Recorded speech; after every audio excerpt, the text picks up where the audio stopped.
Magandang umaga sa inyo guys. Dito naman tayo ngayon sa ating munting manukan. Dahil day off natin ngayon, tayo magpapakain ng ating mga alaga.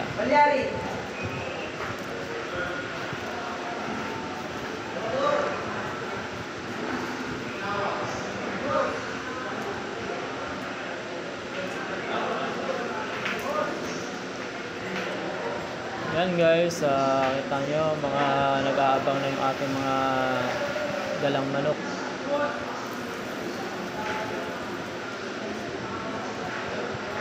Yun nga guys, na sobra natin sa tubig kaya binabawasan natin. Ayun nga pala guys, ang binibigay ko pagkain sa mga manok ko na gala ay 4 plus na may halong kanin yan. Hinahaloan ko ng kanin. Yung mga tira-tirang kain natin.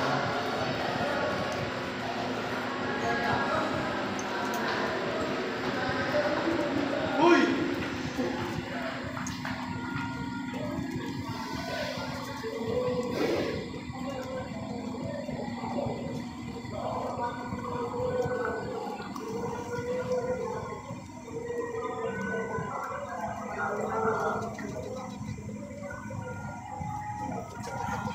Yung iba guys, kinulong ko na para mapagana natin ang katawan ng mga manok natin.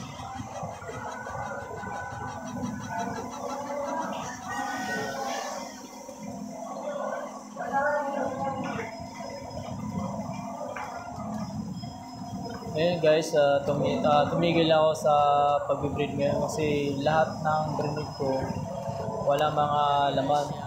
Wala mga sinigyan, hindi siya nabuti.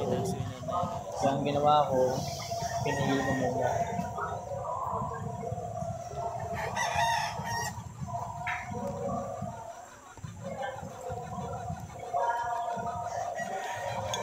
Yan guys, yung tandang natin na topping, nakawala siya sa kulungan.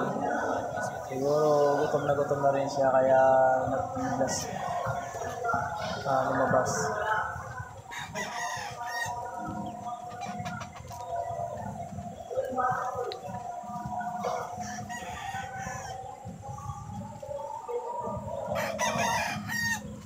Kita nyo guys yung isang puti dyan, medyo iga-iga maglakad. Napulupot siya sa tali.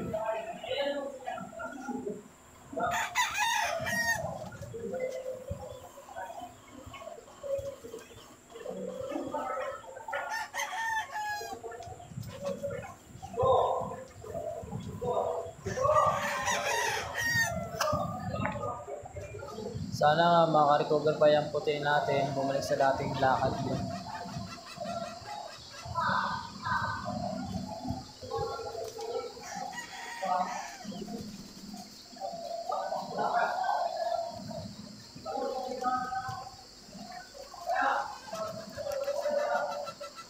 Ayun guys, pag naubos na nila, binibigyan ko ulit sila.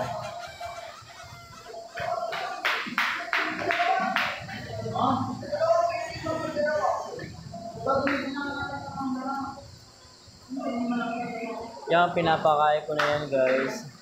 Sweater at saka pumpkin yan. Yan ang mga linyada ngayon na pinoproceed ko. Sana nga yan na lang yung pag-asa ko, uling pag-asa ko na makabuo man lang ng mga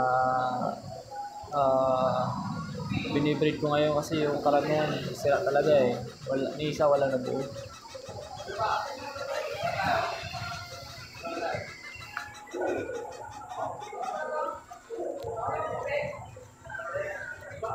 Ayan guys, lipat tayo sa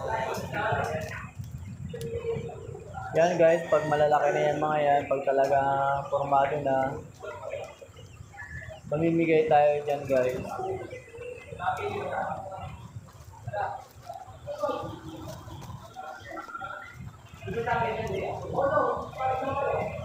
Yan yung dome ko.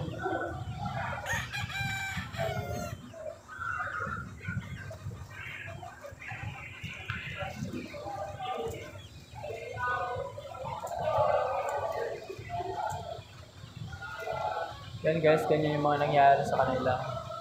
Namimilay na lang bigla.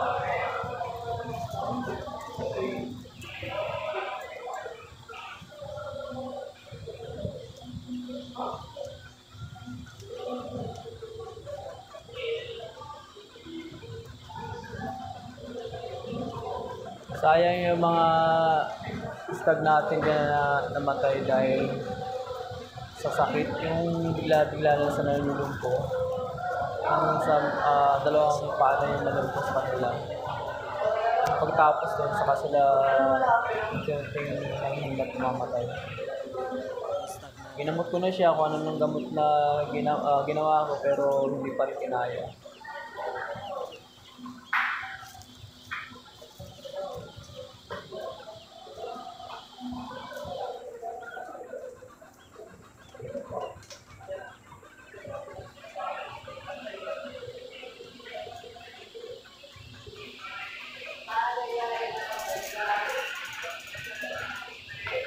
Yan guys, kapag talaga tag-ulan, napakahirap mag-alaga ng manok.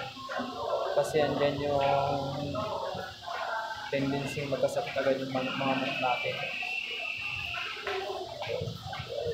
Kung sa sipon lang naman, kaya natin gamutin yun. Pero yung bigla na lang namimila yung manok, hindi natin alam kung ano yung klaseng sakit yun.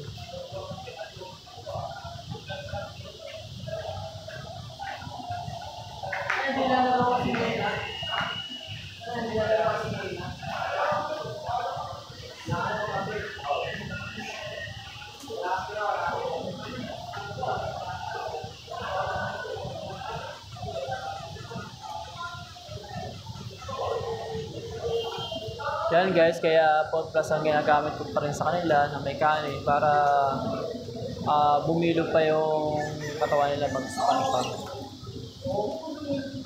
Then kapag totally maganda na yung hipo ng katawan nila, saka natin sila bibigyan ng magandang pagkain at saka ng mga vitamins.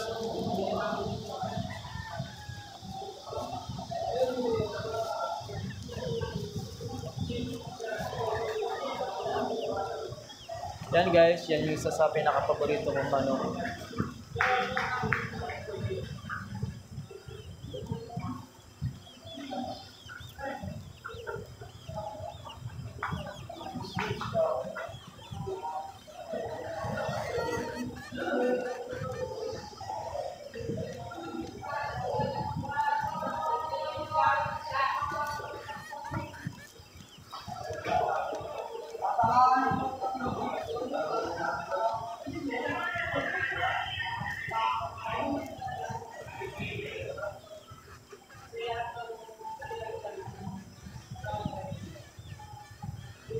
Yan guys, so kita nyo yung isang bullet na yun. Ika-ika maglakad. Buti nga naka-recover siya.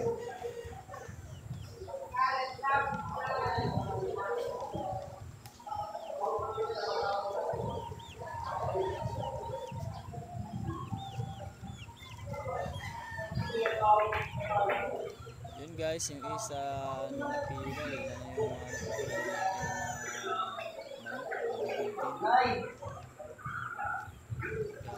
yan guys, yung puti natin, hindi pa naglalaban yan.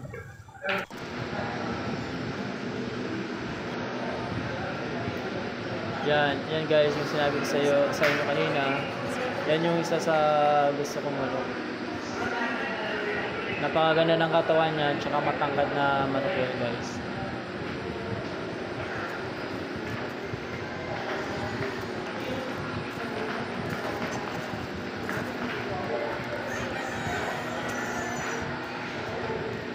Yan naman yung ating simibalang.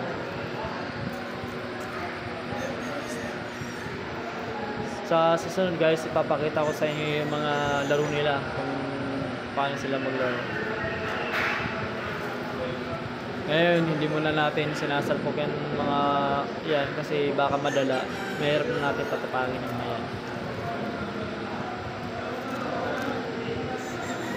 Yan yung ating dom, kumbaga tawagin yan, bulik yan. Napakataas na manok din yan. Yun nga lang, yung bata pa siya, nabubog siya nung inahin, kaya panot siya ngayon. Yan.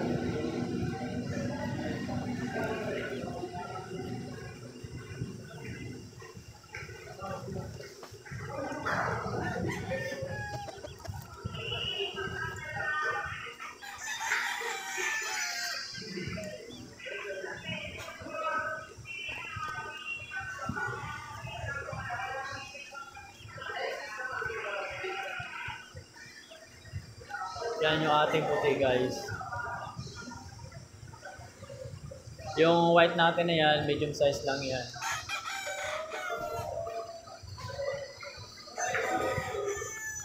Pero hindi pa buo yung loob nila kaya hindi pa natin sinasakto.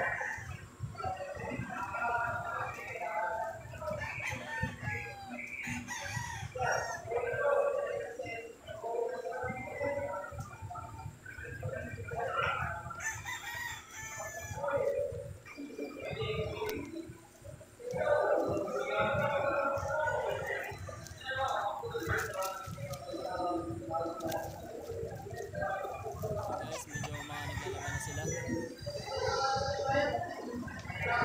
Yan guys, hanggang ganyan muna natin sila para manabik sila ng gusto. Para pag binitawan na natin sila, buong buo na yung mga loob nila.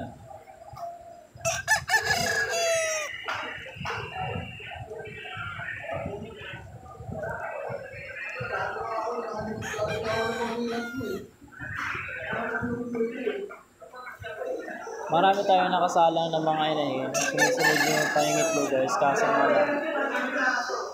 Laging sira, halos walang mga similya. Kaya nakakapagod din mag-breed